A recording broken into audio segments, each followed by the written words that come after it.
Bago mo siraan ang isang tao, siguraduhin mo muna na malinis ka. Bago mo ilabas lahat ng baho ng iba. Pero yung sarili mong baho, tinatago mo? Bago ka magpasikat, dapat sa tama at malinis na paraan. Huwag yung maninira ka ng kapwa mo para lang mapansin ka. Ano, pasikat lang? Yan ang mga taong feeling perfect. Ang tingin nila sa sarili nila, napakalinis.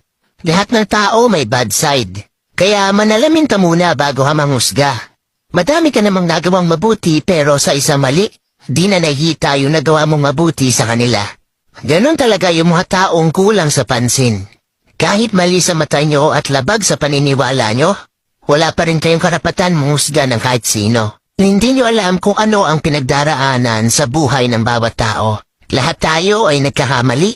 Bas hindi kaaya-ayang tignan ang mga taong nagmamalinis.